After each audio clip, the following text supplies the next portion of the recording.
Bonjour à tous, soyez bienvenus à notre paroisse invisible, traçant sur nous le signe de la croix, car c'est Dieu qui nous rassemble, au nom du Père, du Fils et du Saint-Esprit.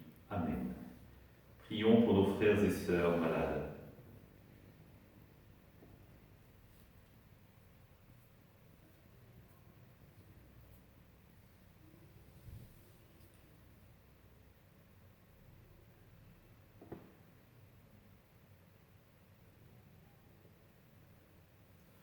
Prions pour les soignants et tous ceux qui œuvrent pour le bien commun.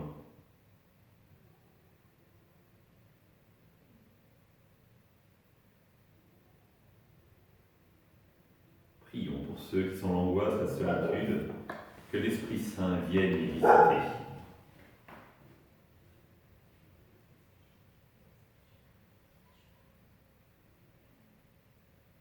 Pour montrer notre communion, je vais maintenant allumer cette bougie au cierge de Pascal.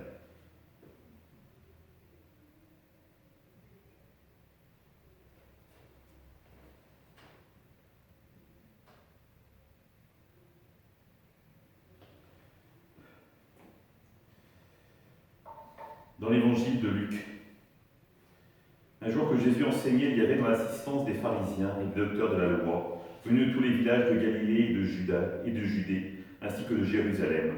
Et la puissance du Seigneur était à l'œuvre pour lui faire opérer des guérisons. Arrivent des gens portant sur une civière un homme qui était paralysé. Ils cherchaient à le faire entrer pour le placer devant Jésus.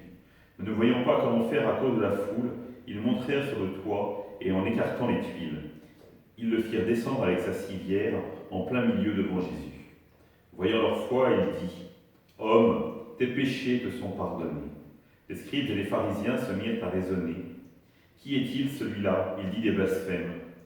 Qui donc peut pardonner les péchés, sinon Dieu seul ? Mais Jésus, saisissant leurs pensées, leur répondit : « Pourquoi ces pensées dans vos cœurs ?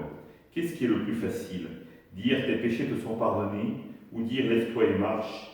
Eh bien, afin que vous sachiez que le Fils de l'homme a autorité sur la terre pour pardonner les péchés, Jésus s'adressa à celui qui était paralysé. Je te le dis, lève-toi, prends ta civière et retourne dans ta maison. À l'instant même, celui-ci se releva devant eux. Il prit ce qui lui servait de lit et s'en alla dans sa maison en rendant gloire à Dieu. Tous furent saisis de stupeur et ils rendaient gloire à Dieu. Remplis de crainte, ils disaient : nous avons vu des choses extraordinaires aujourd'hui. Acclamons la parole de Dieu. Louange à toi, Seigneur Jésus. Frères et sœurs, ce qui est fondamental, c'est que nous ne sommes jamais seuls. Cet homme paralysé, on ne sait rien de lui, sauf qu'il est paralysé.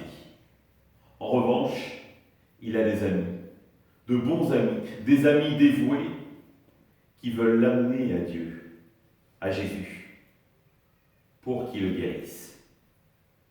Et ce qui est extraordinaire, c'est que Jésus ne dit pas, voyant sa foi, la foi des paralysés, c'est voyant leur foi. C'est-à-dire de ceux qui ont amené l'homme paralysé à Jésus. Et voyant leur foi, Jésus va guérir le paralysé, va lui pardonner ses péchés. Quelle chance d'avoir de tels amis qui l'ont amené à Jésus. Et celui-ci a pu être restauré dans une dimension personnelle complète, comme homme debout, pouvant se mouvoir seul, et de plus, en pleine communion avec son Dieu.